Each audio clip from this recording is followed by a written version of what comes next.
I don't want to do that now. No. We're trying to end that war. It's a war that would have never happened if I were president. It would have never happened.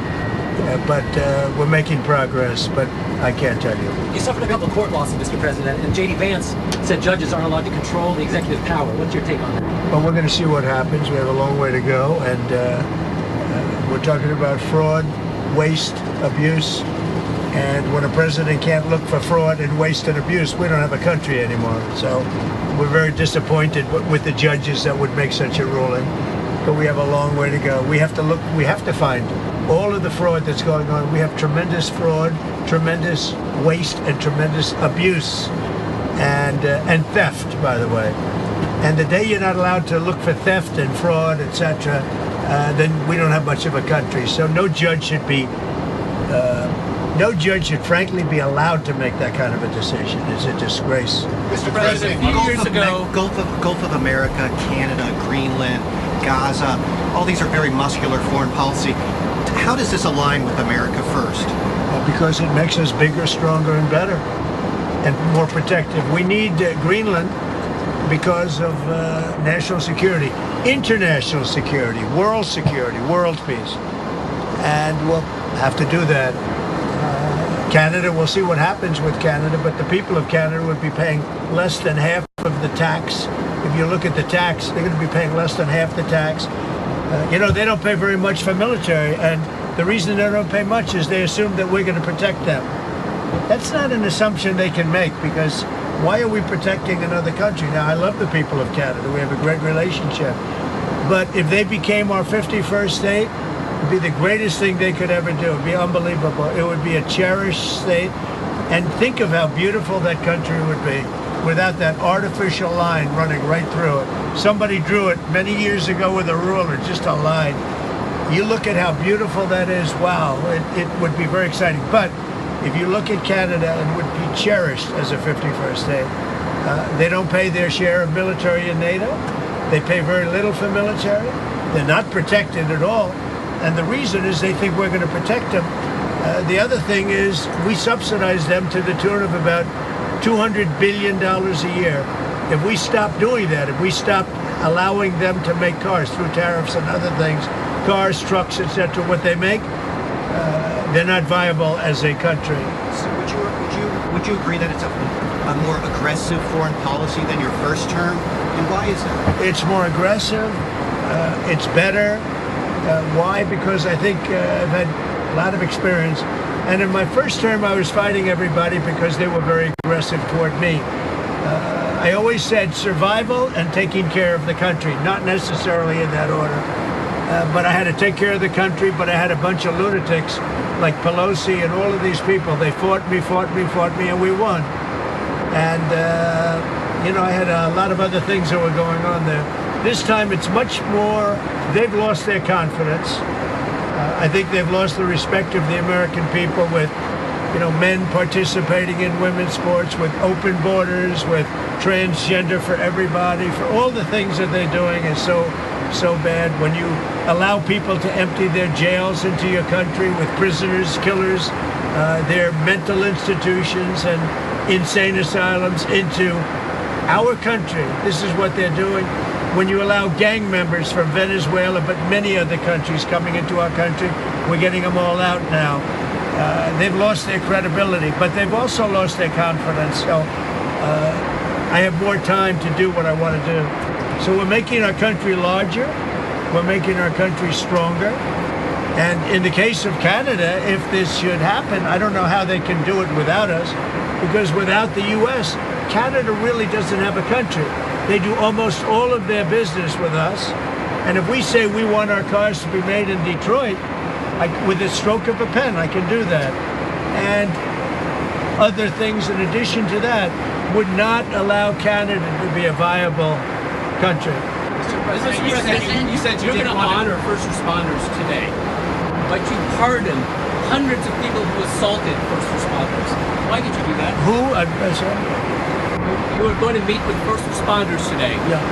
But you pardoned people who assaulted first responders. No, I pardoned people that were assaulted themselves. They were assaulted by our government. I pardoned J6 people who were assaulted by our government. That's who were assaulted, and they were treated unfairly. There's never been a group of people in this country, outside of maybe one instance that I can think of, but I won't get into it, that were treated more horribly than the people of J6. So, no, I didn't assault. They didn't assault. They were assaulted. And what I did was a great thing for humanity. They were treated very, very unfairly. There's never been an incident like it. Just two foreign policy questions. On Putin again, you realize if you don't clarify that, everyone's going to assume you're talking to President Putin regularly? Well, they can assume that. So is it safe? It makes sense. Well, I don't want to talk about it. And if we are talking, I don't want to tell you about the conversation. It's too early. But I do believe we're making progress. We want to stop the Ukraine-Russia war. And I want to stop it just because I hate to see all these young people being killed. The soldiers are being killed by the hundreds of thousands. So you're starting to put together a plan for like a peace formula or some sort of resolution? We're talking to both sides, yeah. Okay. And then on Japan, are you okay with having a foreign country having a controlling interest in a U.S. steel company? Well, let's look at this. When I came here, they were going to buy it, and Biden was going to approve it. All of a sudden, Biden didn't because he heard I wasn't going to. I don't want U.S. steel being owned by a foreign But a country. controlling interest is okay? They can have they don't have a controlling. They have an investment. All they're going to have is an investment. Will it be a joint? I don't mind an investment in a company, but especially U.S. Steel. U.S. Steel for 15 years was the greatest company in the world, the greatest #1 company in the world, and I'm not going to let another country buy it. We had a great meeting on that, but they are allowed to invest in it, and that's different. Mr. President, on tariffs, sir, you've talked about reciprocal tariffs coming in this week. Can you tell us a little bit more about that? And are you announcing a plan for it this week? Yeah, I'll be The tariffs announcing. themselves kick in this week. I'll be announcing probably Tuesday or Wednesday at a news conference reciprocal tariffs, and very simply, it's if they charge us, we charge them. That's all. When does it go into effect, sir? Almost immediately, but I'll be announcing the details of it, highly detailed, and it'll be great for everybody, including the other countries. But if they are charging us 130% and we're charging them nothing, it's not going to stay that way. This is on every country? Every country will be reciprocal. That's right. Every President, can you confirm that won't affect everybody because there's somewhere we have similar tariffs. But the ones that are taking advantage of the United States, we're going to have it's reciprocity, it's reciprocal.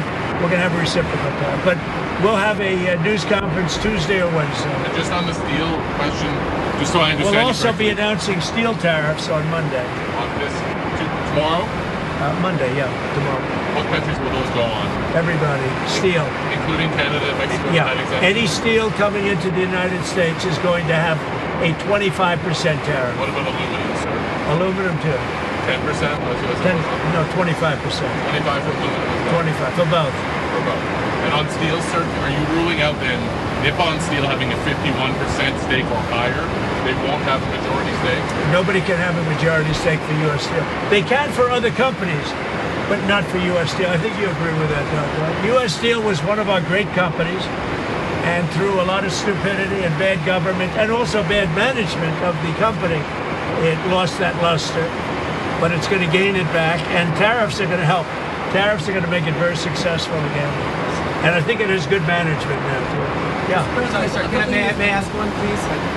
Can you tell me, can you confirm that you'll be meeting with MBS and Sisi of Egypt soon? Will that be at the White House, or are you going to speak? Well, I'll be meeting with all of them numerous times, by the way, but I'll be meeting with all of them. And yeah, I think that it's a big mistake to allow people, the Palestinians or the people living in Gaza, to go back yet another time. And we don't want Hamas going back. And think of it as a big real estate site. And the United States is going to own it and will slowly, very slowly, we're in no rush, develop it. We're going to bring stability to the Middle East, to a totally war-torn part of the Middle East, a part of the Middle East that has caused tremendous problem, the Gaza Strip, and we'll own it. It's totally demolished right now. It's a demolition site. It'll be reclaimed. It'll be leveled out, fixed up. There won't be anybody there. Hamas won't be there. We'll be building through other of the very rich countries in the Middle East. They'll be building some beautiful sites for the people, for the Palestinians to live in. They'll be living in harmony and peace probably for the first time in hundreds of years. And just to clarify, I know you don't want to tell us about your conversation with President Putin, but can you clarify whether you had that since you've been in office, or whether it happened before you became president? I've had it. Let's just say I've had it. And I expect to have many more conversations. We have to get that war ended. It's going to end, and we have to get it ended. And we have to get it ended. So should have never happened, would have never happened if I was president. Mr. President, a couple of years ago, your vice president said that suggested that if the Supreme Court rules in a way you don't like, just let them enforce it. Do you agree with that? Say the last part. The vice president suggested that if the Supreme Court rules in a way that you don't like, they can just enforce it by themselves. Do you agree with that? I don't know even what you're talking about. Neither do you. Who are you with? Up close, sir. Who? Up close. Oh, no wonder. I thought they died. Are they still around? I haven't read them in years. I thought they died. All right, go ahead. Who else? On security clearances, you've been yanking a lot of them. Why does it make the country safer to take away the AG's security clearance? And is that a form of retribution? If there's somebody, no. If there are people that we don't respect, if there are people that we thought that were breaking the law or came very close to it in previous years, we do it. And we've done it with some people. We've done it with Biden himself. We think our country is not as safe if you gave him clearance. We don't think he knows what he's doing. And what he's done to this country is a disgrace. And what he's done in terms of allowing criminals, murderers, drug lords into our country, people from mental institutions into our country, he should be ashamed of himself. Is that a legally valid reason? On deportations, there's been some reporting that you've been upset that there haven't been more deportations. Can you clarify that? I think they're doing an incredible job. It's very tough. Deportations, finding murderers is not easy. Some of them are actually very smart. They shouldn't be in our country. There wouldn't have been. We had beautiful, we just set records for closure. We have the strongest border we've had in many years since my term. But even for many, many years, decades before that. They're doing an amazing job, I think. Tom Homan's doing an amazing job. Kristi Noem is doing an amazing job. But it's not easy finding murderers who know they're being looked for. But we're sending out thousands of people. We're getting rid of thousands of criminals from our country. So, do you expect to meet him in person? Where? Putin. Do you anticipate meeting with him? I would imagine I would be meeting with Putin, yes, at the right time. I think at the right time, at the appropriate time. Mr. President, back on Gaza, the White House press secretary told us last week that you're committed to rebuilding Gaza. Steve Witkoff said that process would take 10 to 15 years. Does your commitment to rebuilding Gaza extend beyond your time in office? I'm committed to buying and owning Gaza. As far as us rebuilding it, we may give it to other states in the Middle East to build sections of it. Other people may do it through our auspices. But we're committed to owning it, taking it, and making sure that Hamas doesn't move back. There's nothing to move back into. The place is a demolition site. It'll be, the remainder will be demolished. Everything's demolished. I mean, you can't live in those buildings right now. They're very unsafe. But we'll make it into a very good site for future development by somebody. We'll let other countries develop parts of it. It'll be beautiful. People can come from all over the world and live there. But we're going to take care of the Palestinians. We're going to make sure they live beautifully and in harmony and in peace, and that they're not murdered. This has been the most dangerous site anywhere in the world to live in. Hamas has been a disaster. And by the way, I have to tell you that I watched the hostages come back today, and they look like Holocaust survivors. They were in horrible condition. They were emaciated. It looked like many years ago, the Holocaust survivors. And I don't know how much longer we can take that when I watch that. I know we have a deal where we're supposed to they dribble in and keep dribbling in. but they are in really bad shape. They have been treated brutally, horribly. Even the ones that came out earlier, they were in a little bit better shape, but mentally they were treated so badly. Who could take that? At some point, we're going to lose our patience. When I see that scene that I saw today with people coming out of helicopters and airplanes that are emaciated, that look like they haven't had a meal in a month, no reason for that, and I don't know how much longer we can take it. Do you mean you want to recast? I don't know how long we can take it. When I watch people that were healthy people a reasonably short number of years ago, and you look at them today, they look like they've aged 25 years.